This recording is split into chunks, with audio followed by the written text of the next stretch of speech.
So now for today's main event, Disposition Beyond Housing, Practical Approaches. Let's get over to there. There we go.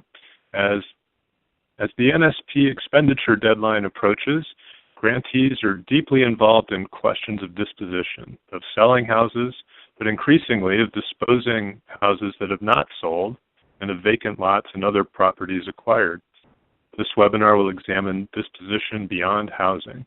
Experts and HUD staff will present a 4-part process of analyzing properties with fresh eyes, evaluating alternative uses, detailing disposition options, and making firm and timely decisions.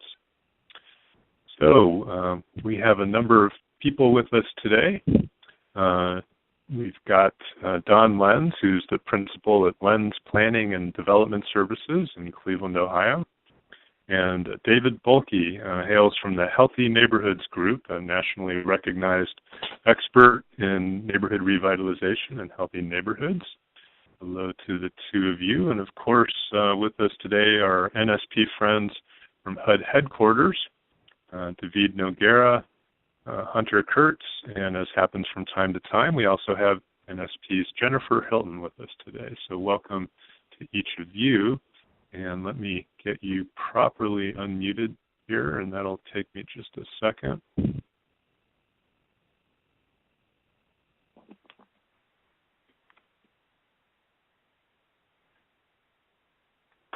Okay, so let me also, now I will turn the ball over to Don Lenz, who will get us started, and I can do that as soon as this poll is closed. And we'll be looking at your responses a little bit later in the webinar.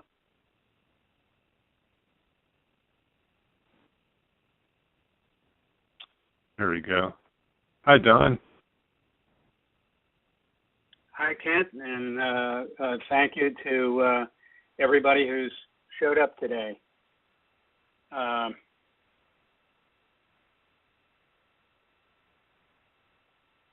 You can go ahead and advance the slides now. Yeah. Yes.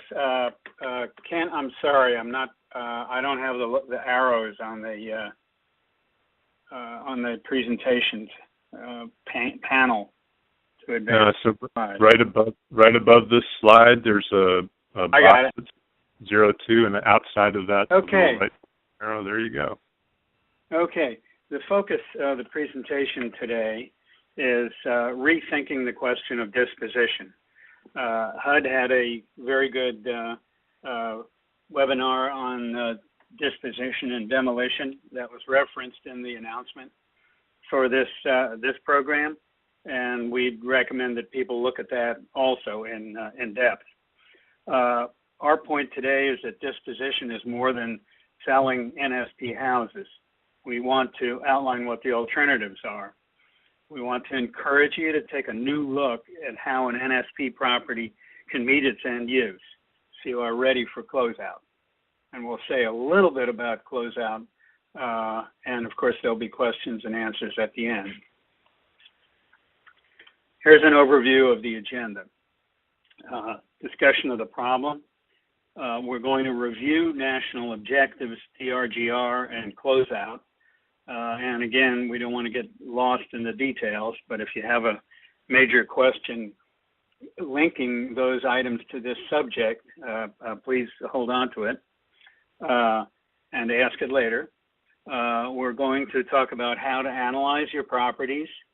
We're going to give examples of practical answers for disposition, and then there'll be questions and answers.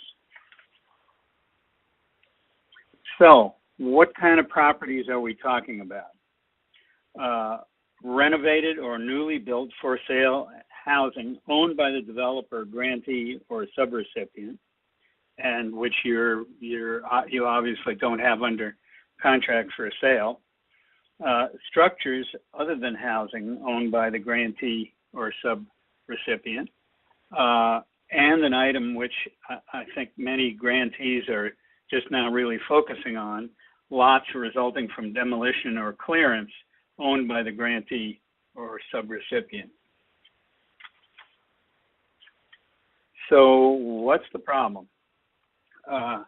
Obviously, if you have a strong market, not so much of a problem. NSP neighborhoods, the market tends not to be as strong, particularly in certain cities. When market demand is so weak, how can a grantee dispose of property, whether a renovated house, commercial structure, or the single scattered site lot? And I guess one of our key points here is you can't sell something to people that they do not want. So whatever you're doing, there has to be a little bit of a marketing consideration of what information do you need in order to sell a particular piece of property. So strategies for disposition that we are going to consider today. When selling isn't the answer, we're suggesting you consider these 6 items, and we'll go over them in detail with examples later. Renting long-term, really turning it into a rental property. Renting short-term until you can see an immediate sale. Leasing to own. Providing community facilities. Special economic development and reuse of lots. We're going to talk about, once you've identified the alternative, what are your recommended grantee actions to assess the strategy of each property, to develop strategies for effective disposal, to make sure properties meet a national objective, and to report performance in DRGR. This slide is perhaps needs to be focused a little bit more. Review what counts in NSP. Obviously, neighborhood stabilization counts, but the point is that all activities and expenditures must meet these requirements, and something must be in DRGR, or as one of our slides says later, it didn't happen. So, 1, all your work has to conform with the correct eligible use in an action plan, an approved action plan of the grantee. 2, has to be an eligible activity under that use. And 3, it must meet a national objective.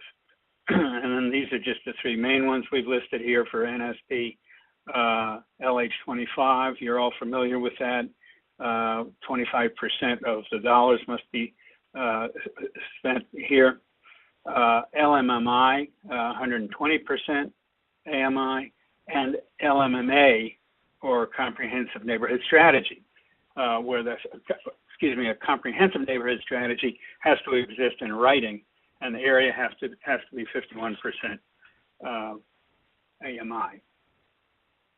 So this is a table which demonstrates all these points, and we're certainly not going to go into this, but I would recommend that everybody either do a screen capture of this or access this PowerPoint presentation, which will be on the One CPD resource website after this presentation is done.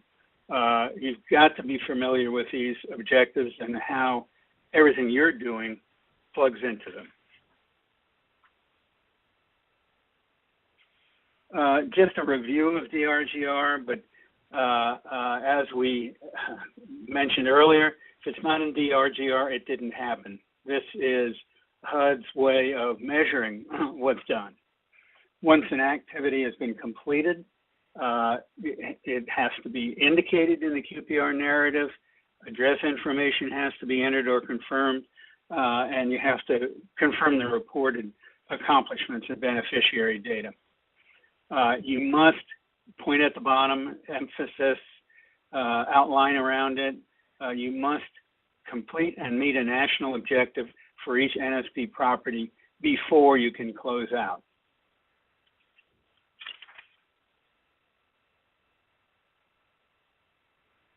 So as an end of the introduction, we know you still have sales that you're working on, and this is a great family from Toledo who've purchased an NSP house. The mother and owner and 2 adopted daughters, but consider non-sale strategies now. That's what's critical. And I'd like to now turn it over to Dave Pelkey. Thanks, Don. This is Dave. See if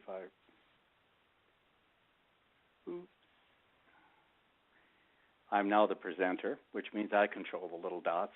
I want to first thank everyone for participating. I realize many parts of the country has had very bad weather today, and particularly on the East Coast, the fact that many of the HUD people and the like are calling in from their own homes, I think shows a real commitment to this topic. So thanks to everybody for participating. What we're going to do today, and I hope to make this more participatory than just a lecture, is to try to go through this 4-part process and along the way engage some of you in questions or examples or have Kent bring them forward. And if that doesn't work, at least at the end, I'd like an extensive question and answer period. This is a very serious problem that we're facing around the country. Many programs have done an excellent job of developing properties and, in fact, of even reutilizing those properties through sale or other programs. But they've reached the point now where there are some properties that are beginning to be problematic. So with that in mind, we're hosting this session with the long-term hope that you will really see ways that you can get out of this box. Right now, the plan is a 4-part process. First, we're going to ask you to do something called looking again with fresh eyes. I'll explain that in a moment.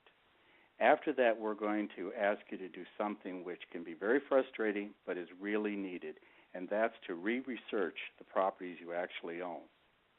The next will be to look at the 6 topics that Don has already outlined for us, and the 4th is putting together a work plan and making a decision on what to do to act.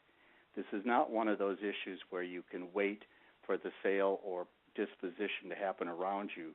You'll need to be the leader. So, what are we asking you to do?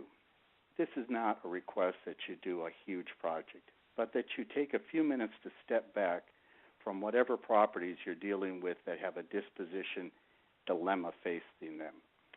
We are going to try to look at these situations as if you've not dealt with them before, that it's a brand new space, and that the property is going to be understood as a unique place as it exists today. Remember, things have changed from when you purchase these properties and the long period in which you often rehab them. Many of them have been sitting on the market for months. A example I dealt with once in the home program was a very distressed block with 3 fully renovated properties on it that couldn't be sold. When I asked the director, why did you choose that block? It turns out that 18 months earlier, there had been 3 premier properties on that block, each of which was lived in by an elderly. And in each case, that person passed or went into senior living.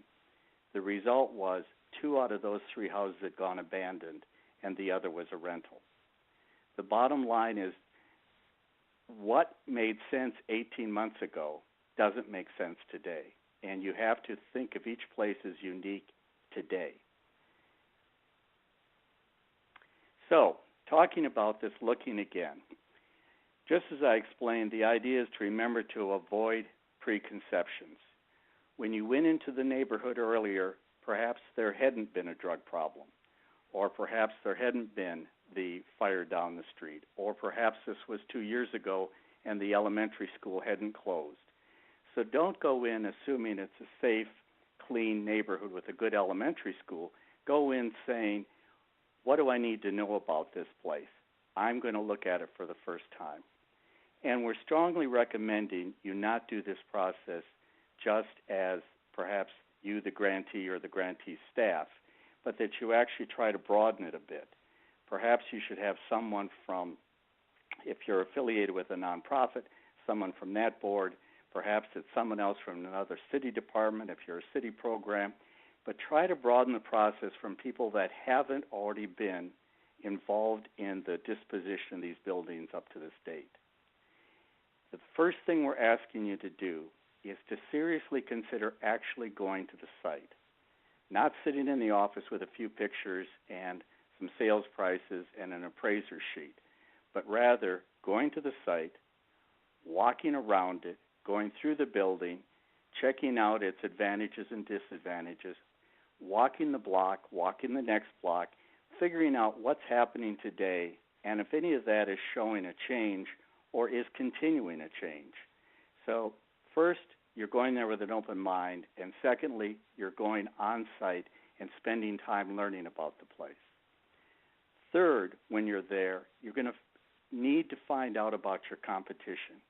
Pay attention to where there are other for sale signs or for rent signs, or whether foreclosures are now moving the market further down, or at least not allowing the market to strengthen.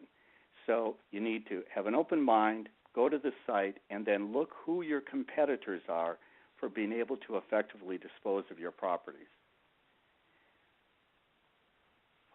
Oh, sorry, folks, a little too fast. So in order to do that, first, we strongly urge that you write a property profile. This is just a sheet of paper in which you put down what is actually the situation that was seen on the ground. Perhaps if you did this as a group, 3 or 4 of you, you've gone back to the office now. You put out the famous piece of butcher paper on the wall, and you start saying, what did we just see? What were the situations we need to understand more about? Then really start batting around, analyzing the results. Think about what you learned. Each of you will have different perceptions about how important that nearby abandoned or that recently fully renovated house will influence your ability to dispose of your property. So bat those ideas back and forth and really analyze your results.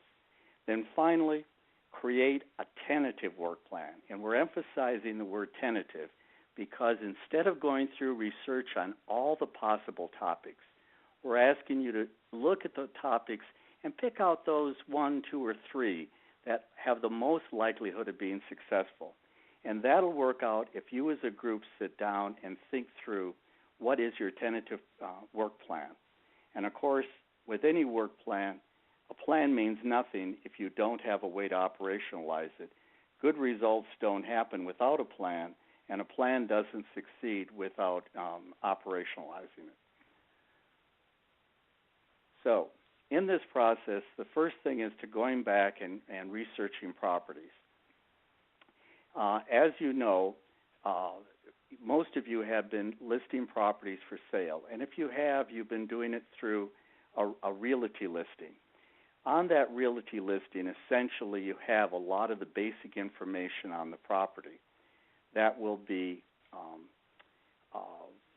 aimed at the current sale price, a description of the number of rooms, the positive features of the property.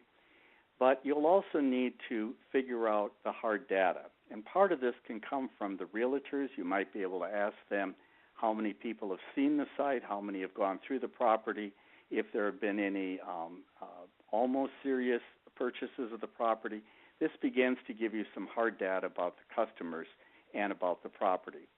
You need to be thinking about what are the customers seeing, and that's the property that you're marketing. And by marketing, I'll explain later what that means. Next, as I stated, you need to have the critical information that's what's necessary for decision making. So these are some hard numbers. If you have to go back and revisit the sales price, then you need to also be able to document what are the more appropriate sales prices in the neighborhood. So you need to be gathering some critical information. We're recommending there is kind of a straightforward way to do it. We have parts A, B, C, and D. The first is just really the thumbnail description, very similar to what you know on any real estate listing. But also keep in mind that you want to make sure you've we looked at your documentation about the original appraised value.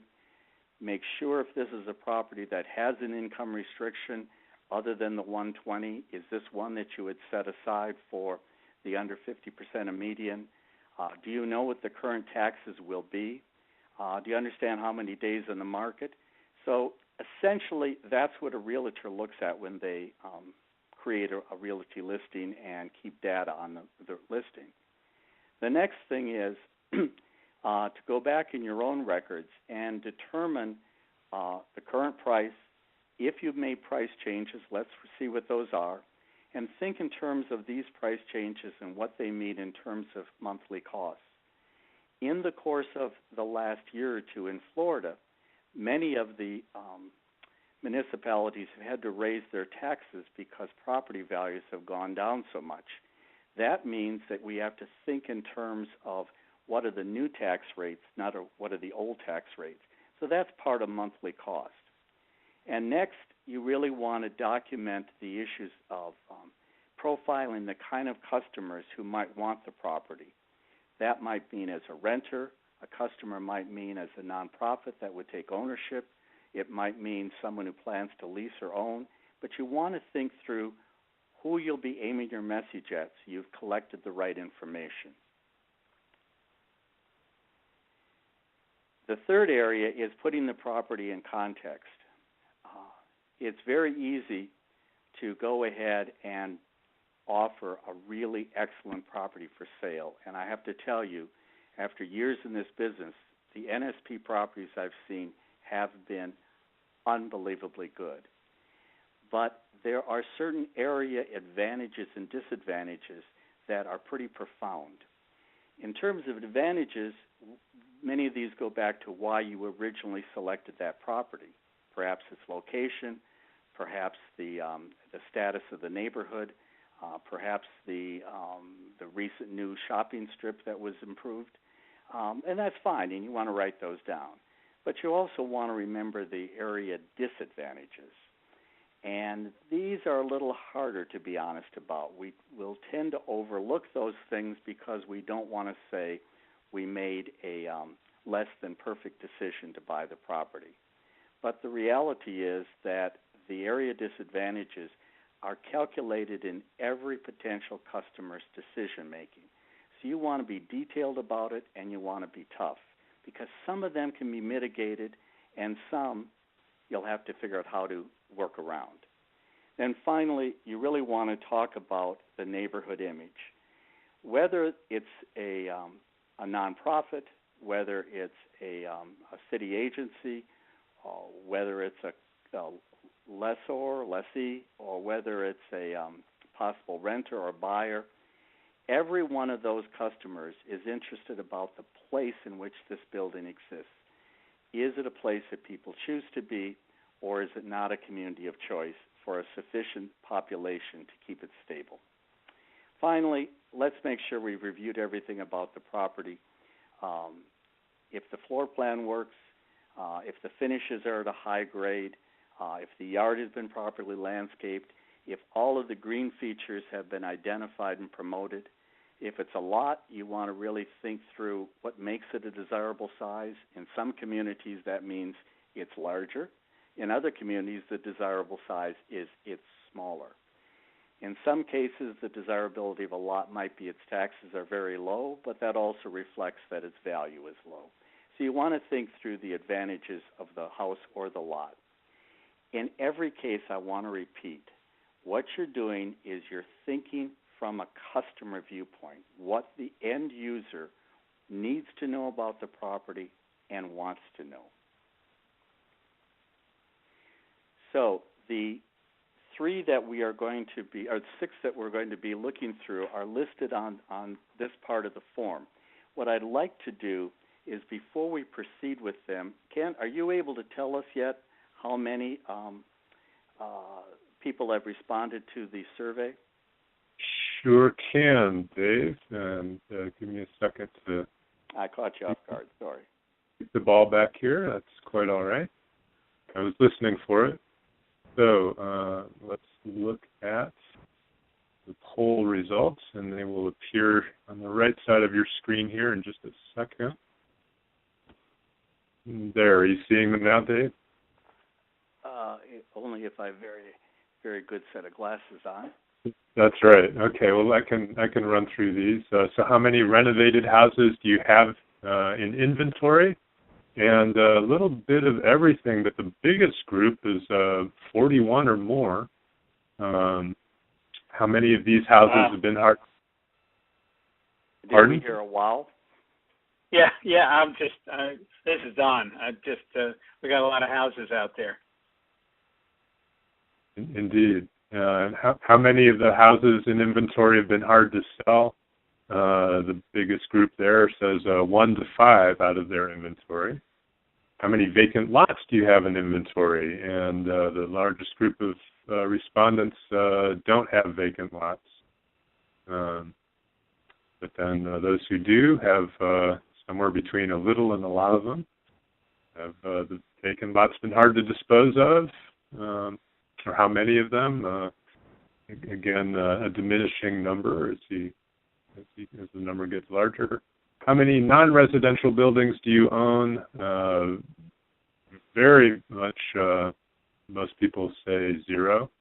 And so that's non-residential. Looks like only 3 of the respondents have any of those.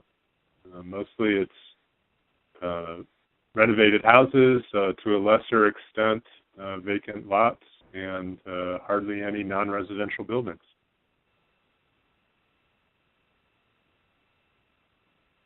Okay.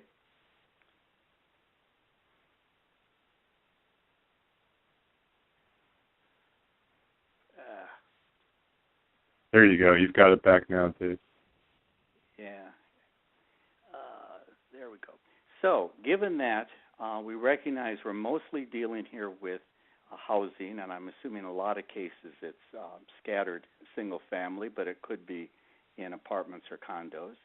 And we're dealing with some lots, although for most programs you have either none or just a few that you need to be dealing with.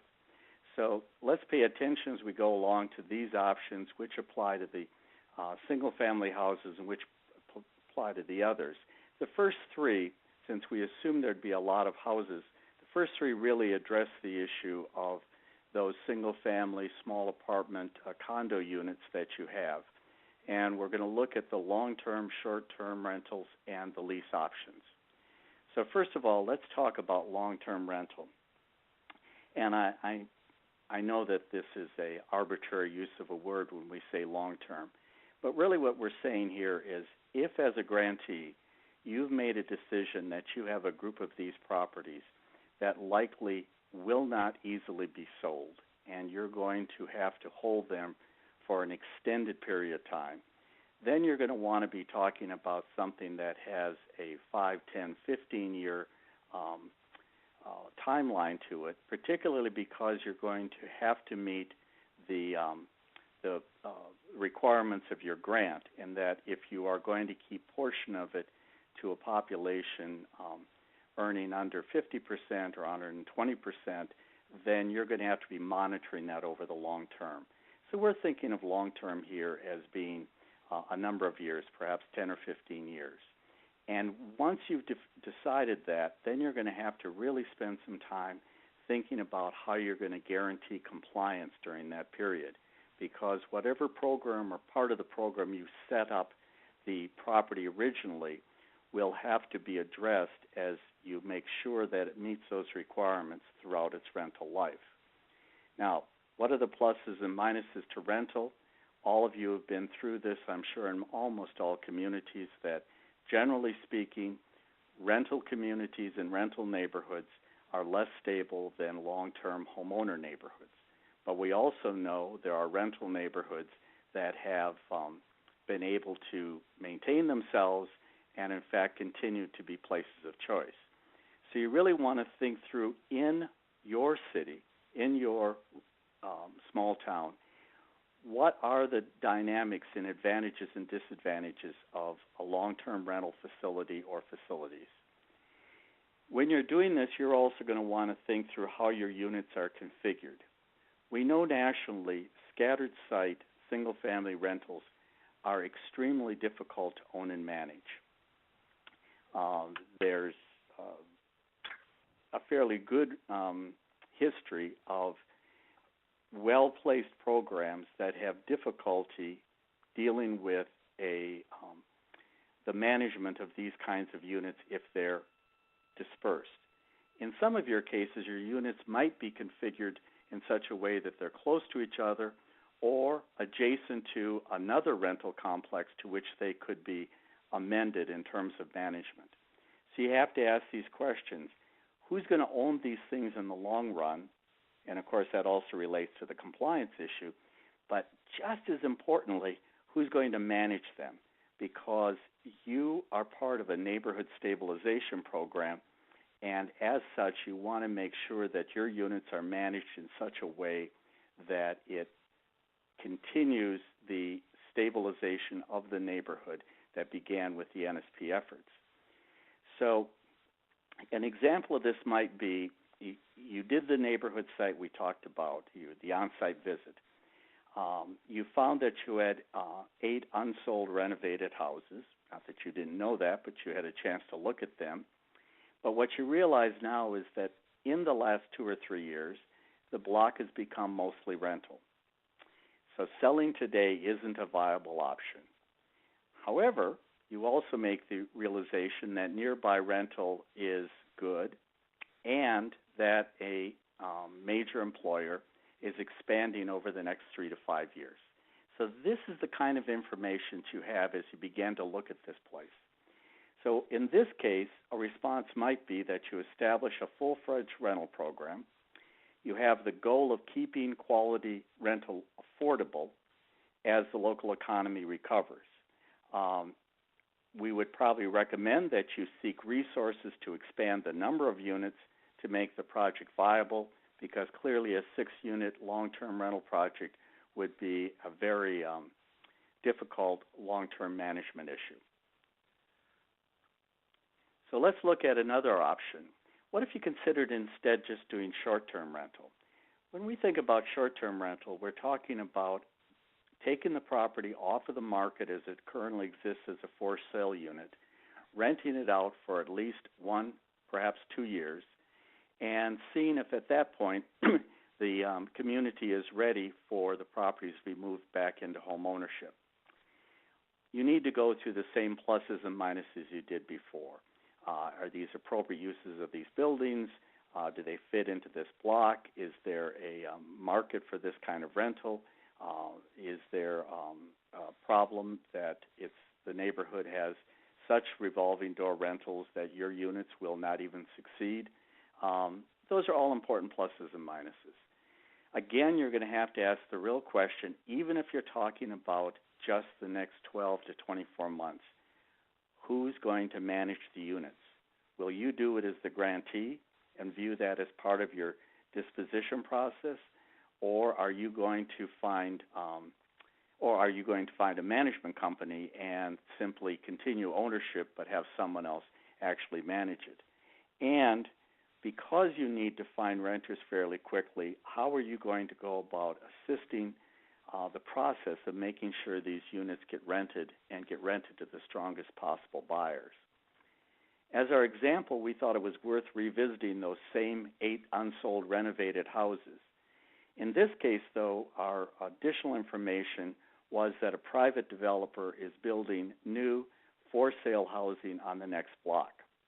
Now, that new housing may be at a market niche above yours, and as such, it's not really a competitor. But when new housing comes in like that, you know that within a year or two, nearby homeowner housing at the quality of the NSP units would again be in market demand. So a year from now, your houses may be an excellent choice for home buyers. Given that you don't look at long-term rental, you look at short-term rental, and you look at trying to do 1-year leases. You always have to remember, though, that these leases will have to conform with local laws.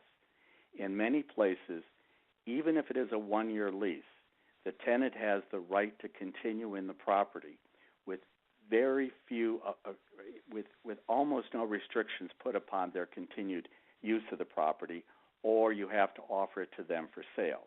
Now, certainly you have no problem offering the property to people for sale, but you have to go through the drill again of understanding what are the income niches this property can be either sold or rented for, and how would that apply after a year. Now, as the houses become vacant, if you're in a place where there are these long-term lease restrictions, you can relist the houses with local real estate firms. It doesn't even have to be the firm that you listed with the last time. Usually after 6 months, there is no carryover on your listing requirements. So if you rent these properties, you usually gave yourself some breathing space, 12 months, 18 months, 2 years. But during that time, you'll still have to think about management, and generally speaking, a professional management firm is probably your best bet. But remember, it's not inexpensive because professional firms would be interested in managing not just for a year, but for years, and so you'll probably have to negotiate a special contract for a short-term rental use. So now you've got the possibility of looking at these things as becoming part of a major rental program or becoming part of a short-term rental option. But what about the other one we've heard so much about in other parts of the country, the lease purchase program? A lot of you know this as lease with option to buy. There's a number of names for it, but essentially what it is you identify individuals with the very strong potential to be able to buy, but without meeting current underwriting standards, not having sufficient savings, or whatever is the issue in the way of their ability to purchase. Given that, you'll look at the possibility of either doing short-term leases with a buyout plan in them or long-term leases. If you're going to do a lease purchase program, you probably want to spend more than the usual amount of time thinking through who the customers are. One of the ways to find out who they might be is to find out customers that failed for whatever reasons to buy your properties originally. If they did not get financing because they had not been stable enough in their jobs or didn't have sufficient down payment or hadn't yet been able to clear all their previous credit dings, these might be exactly the customers you want because given a year, these might be people that are prepared to be homeowners. On the other hand, if your customer base is extremely weak, that have a number of issues, you might want to be stepping back and saying, we need to have a long-term plan, and that is why we talk about long-term leases. Your next question will be, how do you find these customers and how do you qualify them?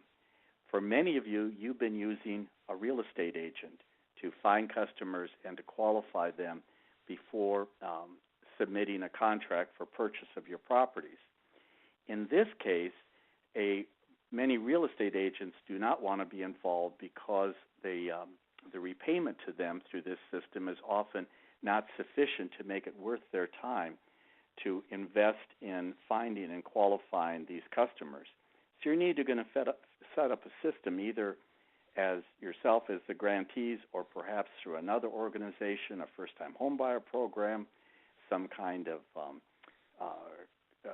credit repair agency in town, whatever, you're going to have to figure out a way to find and qualify the customers.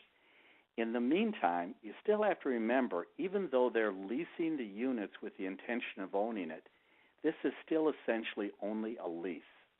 So you have to pay attention to the fact that someone needs to manage these buildings. And then, of course, someone needs to manage the process of buying. So this covers the general concept of the lease purchase thing. Let me give you a quick example. Both of these are based on real situations. Two Midwestern cities each have extensive abandonment and low sales prices. The buyers in both cases are really quite weak and financing is hard to get. One city's response is to use a 15-year lease. That gives buyers enough time, but it also means that the grantee needs to have a connection with a large nonprofit to manage these properties because you're going to need something with a 15-year time frame in mind. In the case of a second city, they had a program that was aimed more at, say, 12 months, getting the families prepared. They were able to lease up these units by mostly looking at people that had not been able to purchase in the past. Of the 10 units, actually 11 units that went into the program, only 6 are going to close within the 12-month period. So 5 will probably have to close during the next 6 months. So it is not easy because there's always the issue that those 5 could in fact have been too marginal, and then we'll have the situation that the program has to almost start over from scratch. So those are the typical ways to deal with these kinds of properties. The next 2 I can go through very quickly. One is to think about the building as a community facility. This is where you look at the structure and say, let's stop thinking about it as being a house. It's not a house. It's a building. Who ought to be using this building? Who would the new owners be? How can we assure success? And an example might help you figure this out. The situation in this case was that 2 unsold houses were both on a busy street. Families just weren't interested. There was, however, a program for developmentally disabled adults, and they wanted more permanent independent housing.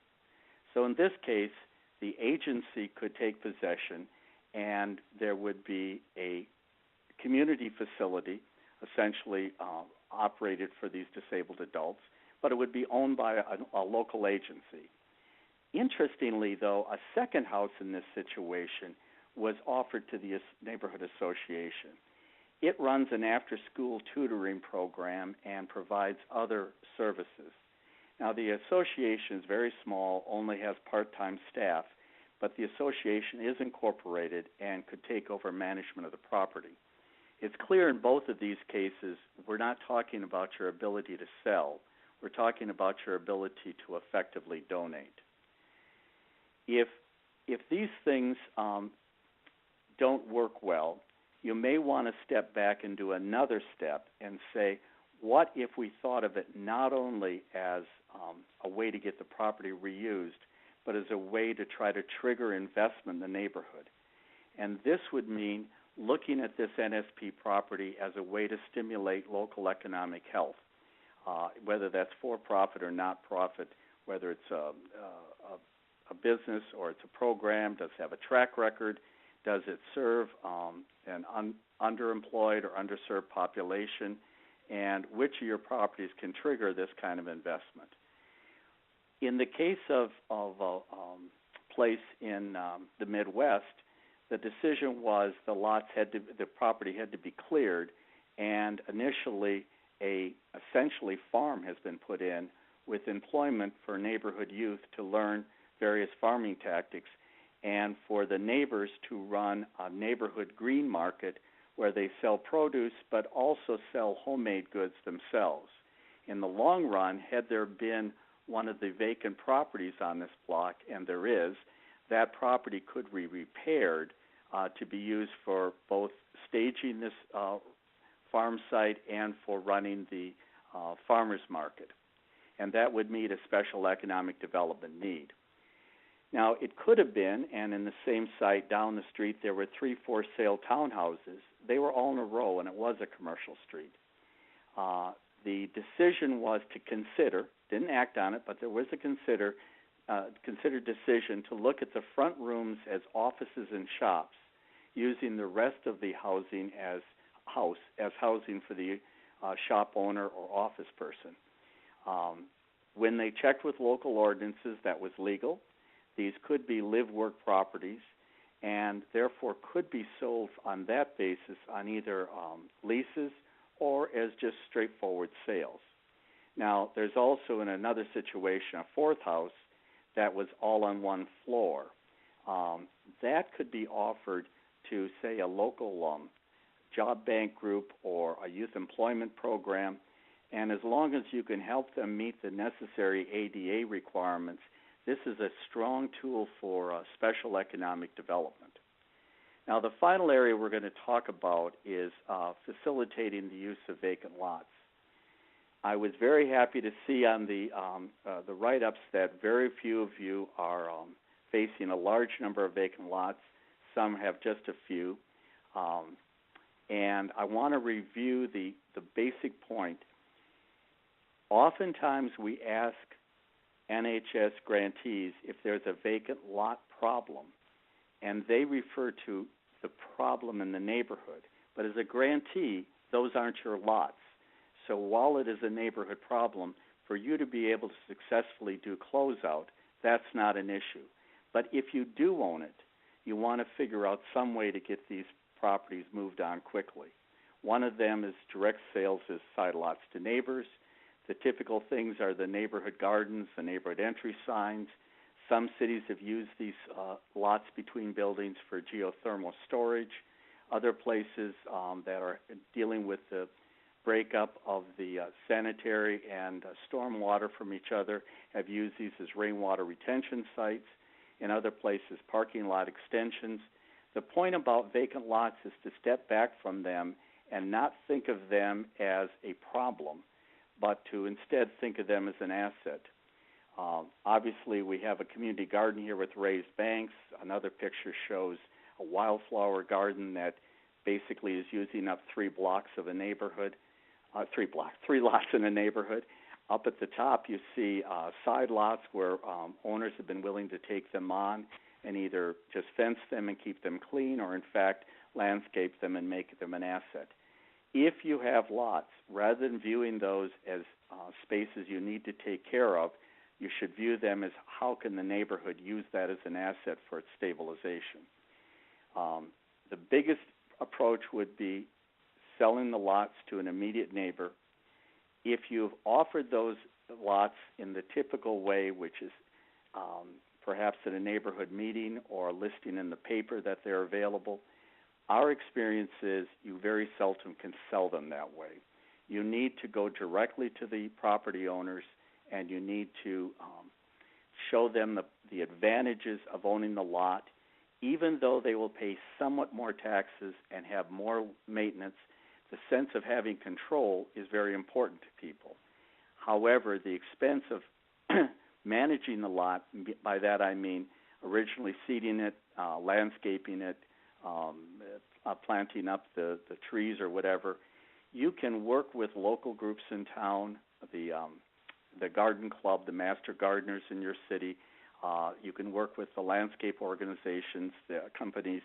You can work with the home improvement companies and with youth training groups and make this possible for homeowners, even elderly homeowners, to take on these lots and make them assets. Now, the other thing you can do that will meet the requirements of assisting in job development is to look at these lots to see if they can assist in developing a local or expanding a local business. In this case, we're looking at a neighborhood pharmacy wanting to do a drive-through. Their parking lot was too small. Your lots allow their parking to increase, and the end product is you expand the pharmacy, improve the service to the neighbors through a drive-through, and you have a bigger and better maintained parking lot. And it's done by you using your vacant lots proactively. So if you want to learn more about vacant lots, come back to this show, and you will see listing probably 2 of the finest documents in this field in the country. The NPI, Neighborhood Progress Incorporated in Cleveland, did an excellent one on reimagining Cleveland, and much of that's on lots. And they work in conjunction with an Earth Day Coalition and did a pattern book for these. There are 2 organizations, 2 cities that have done a stellar job. One is Youngstown, Ohio, which has literally been able to reuse and reassign hundreds, and I mean hundreds of lots in such a way that the neighborhood now basically has no vacant lots at all to manage. Or another one where they didn't go for volume, that is in Canton. Instead, they went for using the vacant lots to anchor the neighborhoods through community arts projects. But both of those would be good examples if you're looking at how you want to use your vacant lots. The important thing, no matter what you do in terms of these 6 areas, or particularly the first 3 about housing, is to ask the business questions. Who will carry out the strategy? What resources are needed to make that successful? What time frame are you giving yourself? And we recommend making sure these things don't drag out. How are you going to measure success? It's not just that they got reused in a way that you wanted them reused. And how are you going to track it and report it? Who's going to be responsible to make sure it gets in DRGR? Because as we know from Don, if it's not in DRGR, it never happened. So when you make this decision, go through the business process, do the pro forma, looking at the issue of change of use, thinking about non-housing functions, and if necessary, finding the partners that allow you to do this successfully. Always keep your options open. Don't commit solely to one path if you've got multiple routes of disposition. Finally, remember that your decisions have real life-changing impacts. These are important things that you're doing that will change whether or not these people will find an opportunity to live in a neighborhood of choice or a neighborhood where they would prefer to choose to not be. So if you want to make the deals work, the first thing is you're going to be looking at pricing. In many cases, price is not the issue. Frankly, the properties for the proposed use have no significant value. Essentially, you're going to be donating them. But when you donate, you're not just giving something. You're creating a community benefit. So you have to be clear about who owns the property. You have to be able to identify who will benefit. You really need to understand what it's going to cost for the new owner to own that property, and you need to identify how you're going to assure compliance. There are many places in the country that have already done donations, and some are finding the difficulty is not who gets it or who benefits, but can that organization effectively continue to own and run that property and do the compliance necessary for the 15 years or so that structure has to be under restrictions. And again, let me repeat, whether you rent, whether you sell, whether you lease, whether you donate, no matter what you do, you're always asking who's your customer. If you're going to promote the idea that a non-for-profit landlord should be owning these properties, or that they should be rented directly by you to renters, you need to think about who are those landlords and who are those renters. If you want to convince a nonprofit or public group to accept this donation, you really have to work through with them the math to make sure the donation moves their organizational agenda. Finally, if you're offering the lots to a desirable owner or to any other owners that need space, you have to think through, will they in fact be able to manage that space, or are we dealing with just trying to solve our problem and leaving a long-term neighborhood issue? Stabilization is NSP's middle name. This is the Neighborhood Stabilization Program. When I looked at this picture that we have here and thought about these, this is a woman and her adult daughter. She has a young daughter of that adult daughter who now has a child. 4 generations have bought this house. They are going to be anchored in this property for the next 20 or 30 years. And as such, everything you do leads to that level of stabilization. So as you look for options on your program, I urge you to step back, think about it as an asset, and think about it as a force for stabilization. So you want to look at adding incentives if you have to make the deal work. You have to look at your past process. You have to think about you might need to upgrade the property or the lot to make the deals work. You need to figure out how to engage the neighbors to expand your customer base, and you need to think about who else needs to be helping you get this done. So we've given you the 6 steps here about fresh eyes, your options, pluses and minuses, creating a plan, tracking, adjusting the plan, and reporting progress. Those are all your next steps, but you need to decide to act, because frankly, for many programs, the issue isn't how to do it. It's to make the decision that the current process is no longer working and something has to be done before you have closeout as an omen above you. So with that, I hand this back to the leader of this group, Kent, to deal with the question and answer period. Thank you, Dave.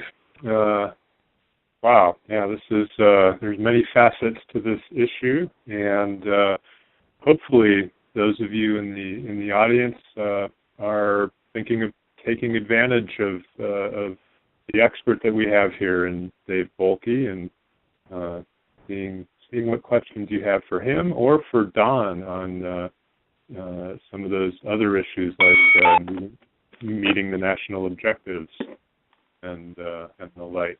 So I'm going to make sure all our panelists are unmuted here. David, I just unmuted you. And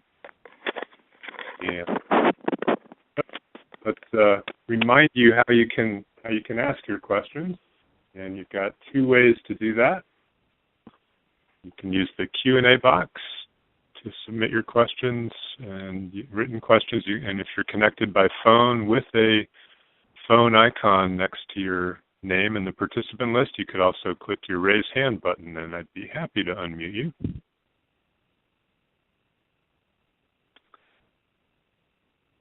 I know that with the majority of you listening via computer, and that written questions are your only option there, that you may be typing now. So we'll be patient, and while you're formulating questions, I'll remind you that this webinar will be archived on the 1CPD website, and that will include the AV recording of today's event, along with a PDF version of the slides you've seen, and a written transcript as soon as that's done. It's amazing how quickly they can do that now, but word recognition software is taking that leaps and bounds forward. So we do have a question from Phil, and Phil is asking, does HUD have a target date for the release of the closeout and program income notice?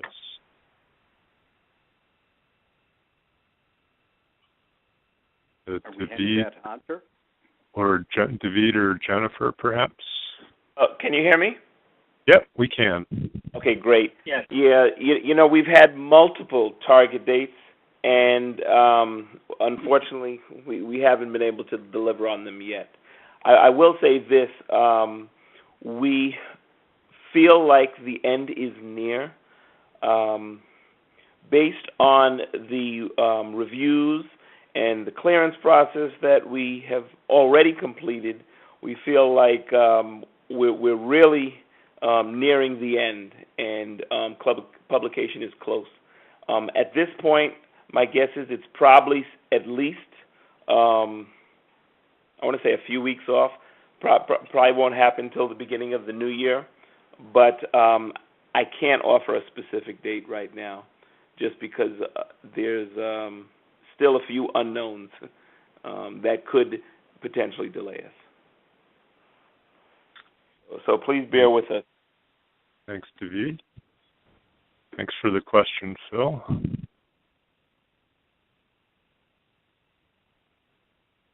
And so questions for Dave Bolke about disposing of your hard-to-dispose-of homes or vacant lots. Be happy to entertain those questions.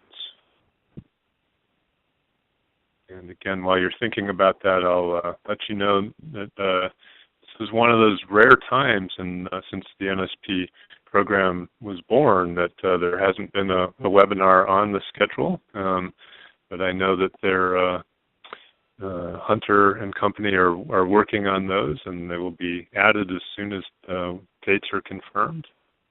So check back to the 1CPD website for upcoming NSP webinars.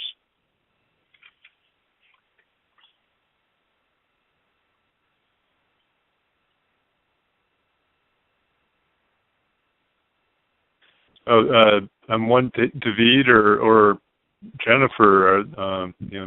You could be included in this too. Are there any questions you have or issues you'd like to highlight that were pointed out either by David or Don.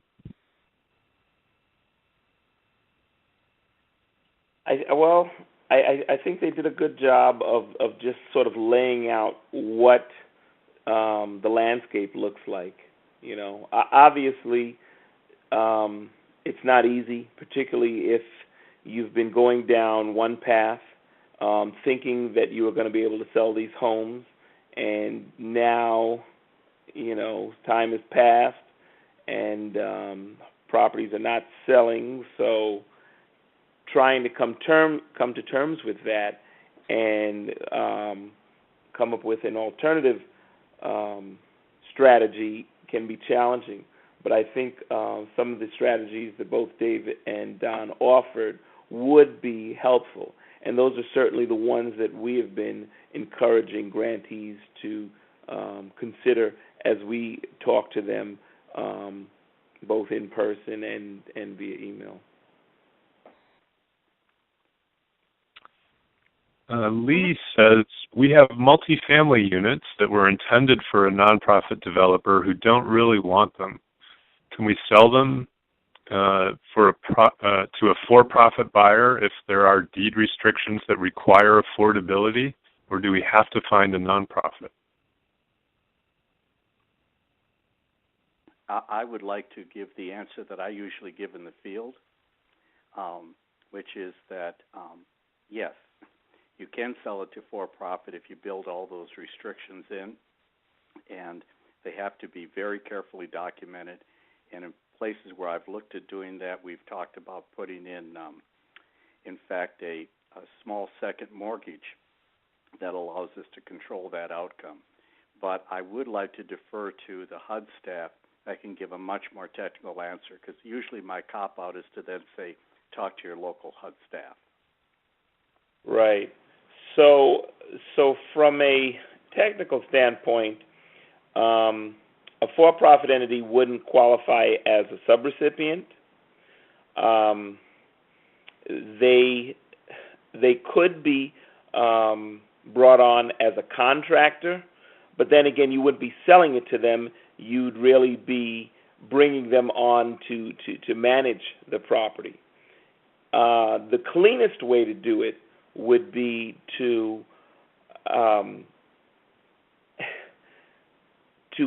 have them purchase the program, have them purchase the property out of the program, but that would mean then that you'd have to reimburse the program for all the costs that are into it. So I think it's a little tricky, and I don't want to say don't pursue it, but if you're going to do it, you really need to make sure that the agreement that you have in place has the authority to carry through all of the rules, because at the end of the day, whether it's a for-profit that ended up carrying out the development, or a nonprofit, or the city, the grantee is ultimately liable. So I just caution you to go that route. I know we have been looking at a couple different scenarios, but I will say that they're situation specific. So I wouldn't want to give you a blanket response. I'd ask you to work with us, and let's go through the specific details of your question. Good question, Lee. Thanks for that. Stephanie is wondering if a side lot program is eligible under both activities B and E. So this is Jennifer. If it might be actually good, Kent, to go back to the table in the slideshow that has sort of the eligibility types and then the activities that you can do. But so you can do it under you can do it under B, but under E there's the restriction with NSP 2 and 3. So if it's NSP 1, you could do it. If it's NSP 2 and 3 under eligible use E, you can only do housing activities. So it depends in that case what funding source you're using, not just eligible use. Yeah, so if you look at the table, you can see where we've got side lots listed. So you can do it under B, and you can do it under E for NSP 1, but NSP 2 and 3 has to be housing activities. So it's basically where you see disposition as an end use. And just to be clear there, Jennifer, adding a lot to a house isn't a housing activity. Housing activity for you means development of housing? Right, exactly. So in NSP specifically, we've said that a side lot program can be qualified under an area benefit, which means it's not a housing activity. It doesn't have to meet, there's no income eligibility. So because of that, you can't do it under eligibility for 2 and 3.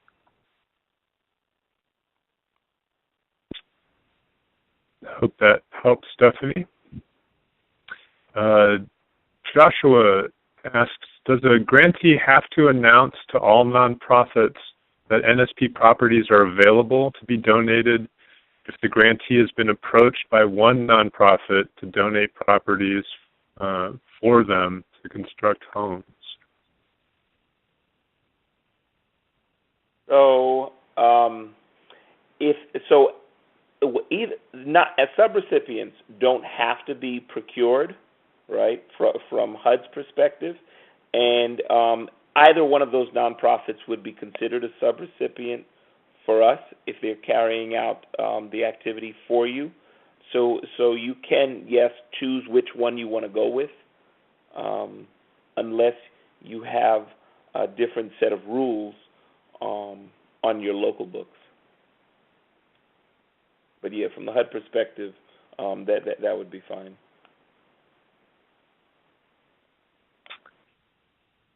Thank you, Joshua.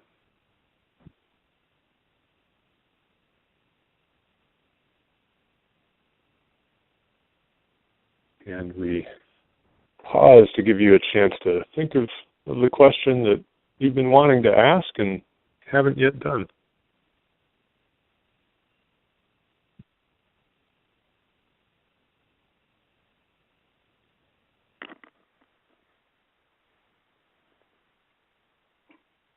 So usually this means that either the issue has been explained so well that people really don't have questions anymore, or they're befuddled and not even sure what to ask because they're so deep into it. But in this case, I suspect it would be the former. But here we've got a question from Stephanie, a follow-up to the side lot question. If the adjacent homeowner is income eligible and the side lot is added to their property, could eligible use E be met? No. It's got to be, if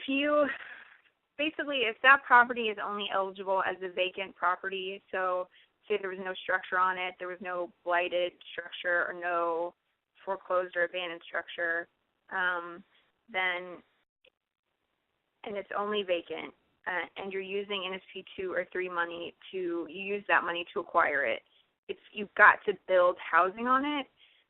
If you can't build housing on it, then you have to reimburse the program because you technically haven't met a national objective. And that's only eligible use E for NSP 2 and 3 when the property is only vacant.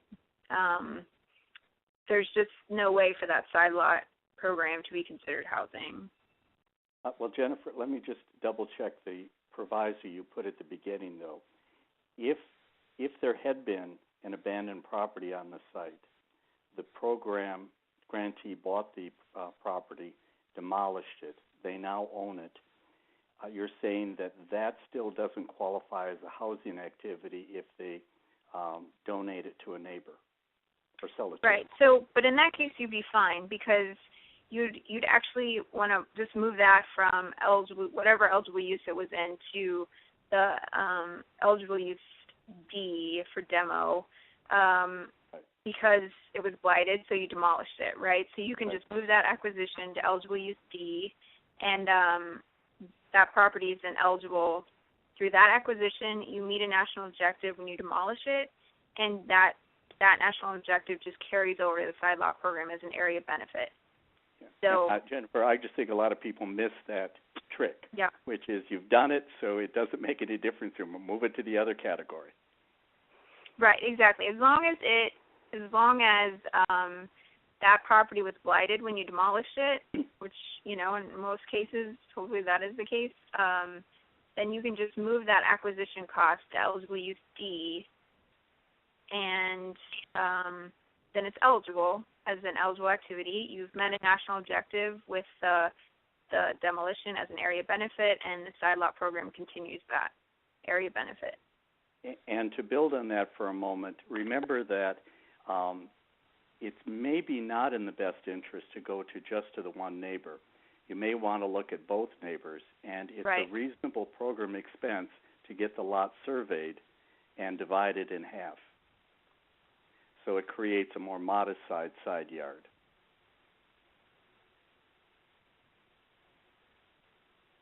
And just a point to maybe technical, but to follow up, you have to make sure that your action plan has that particular eligible use in it, and you may need to do an amendment to make sure. Almost everybody has demolition, so that's a good one.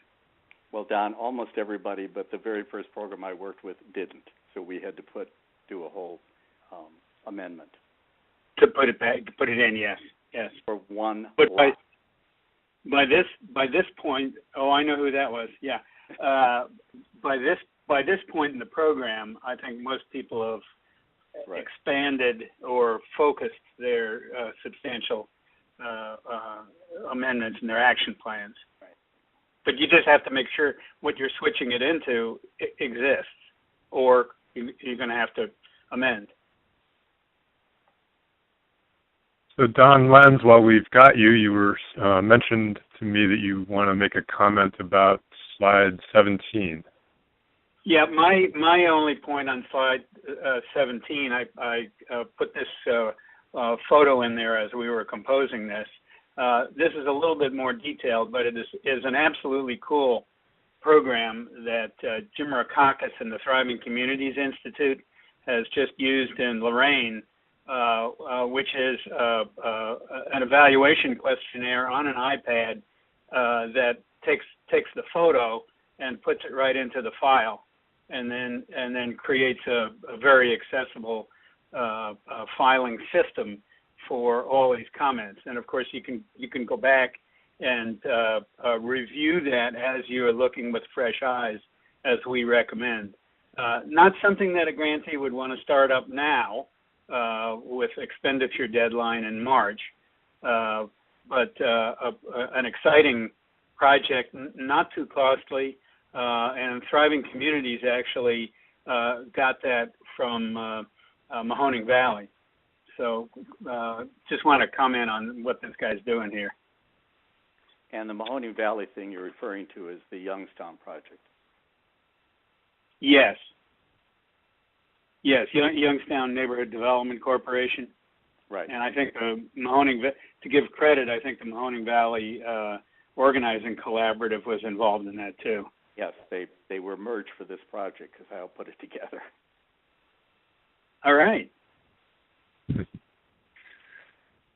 We have a side lot follow-up question from Lee, who asks if NSP 1 funds were used to demolish a site, then would it be sufficient to dispose of it as a side lot, even if it wasn't, quote, blighted? I don't think so. I'm trying to think of a case where you would demolish something that's not blighted without wanting to rebuild. I think really in the case that you're describing, you wouldn't really be meeting a national objective for one of the eligible uses, because you've acquired a property. You might want to call in just to tell us how the property was eligible for the acquisition, and then how you're qualifying the demolition without it being blighted. Because if you're doing acquisition and then demolition as two separate activities without a final use. They each have to meet a national objective, and I'm just not sure, how that's happening if it's not a blighted property or a public safety hazard or something like that.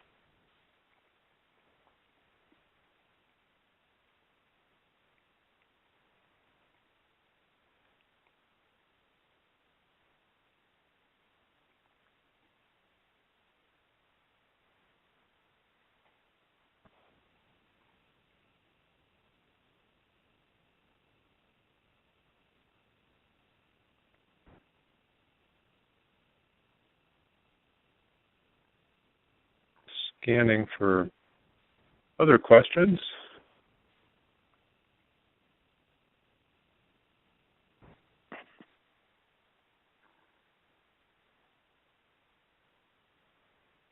Hunter tells me that he lost power and phone all at once and is trying to get back in. I wondered where he went.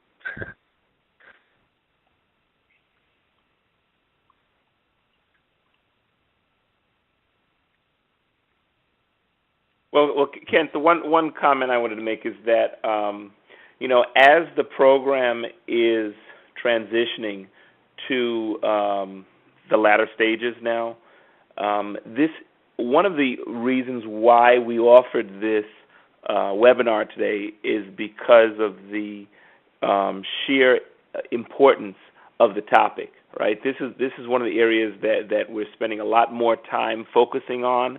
Looking at disposition, looking at how the properties that were acquired are going to meet a national objective, particularly if grantees are going to be looking to close out their grants in the near future. So, I think it's okay that we're not getting a lot of questions right now. I just want the callers and those listening in to just realize the significance of the issues. Thank you, David. And so I'm seeing no more questions. And Lee does submit a comment saying she'll review the designation of properties that were acquired and demolished by her predecessor and follow up with her program contact. And thank you for those answers. Thanks for the question. And so any other final bits of advice or encouragement from either Dave or Don or Jennifer? Well, I'd like to go ahead and make a quick couple summary comments. And first of all, thanks for a very large number of participants that have stayed with us through this, because I realize it was a marathon presentation, and a lot of that data was talked about and programmatic issues were raised. So you really want to go back and relook at the script and can track down either Dave or myself, Dave or Don, if you have detailed questions. But I think the most helpful thing was thank you for the 4 dozen responders to the survey to get a sense of what challenges you're facing. Although a couple programs have, or 10 programs have some issues about properties they own, vacant lots are a more manageable issue than we had originally thought, and I think we can come up with strategies for those that face those. When it comes to housing, it's also good to know that a significant percentage are dealing with just having that handful of properties that you'll need to figure out a what to do strategy on. And I do recommend that you go through this process, but remember that slide towards the end where I pressed you to think about, have you really thought through your sales project very well? While you look at all these other options, if you really only have 3 to 5 houses to sell, you may want to step back and think about how can you change your pricing, change your incentive package, change the properties to make them more marketable. In one case, in a northern city in Michigan, the property wasn't selling. One of the reasons was it was fully renovated. It was a lovely home. It had no driveway. It had a muddy ditch where people parked. It should have been paved originally. If they're going to sell the property, having a driveway and a storage shed or a driveway and a garage would have made it a property of choice. Sometimes we have to stop back and rethink our product and figure out what's going to make it marketable. So I urge you to think through the various other options in this presentation today, but not step aside from the notion of rethinking how you're trying to sell, particularly if you're talking about having only 3 or 4 troublesome properties. And I do thank you all for your attention. I realize it was a long and kind of professorial presentation. Don? Yeah, I just want to comment. First, thanking Dave. He does a great job in working with grantees and community groups out in the field, and I think we can all see that from his presentation.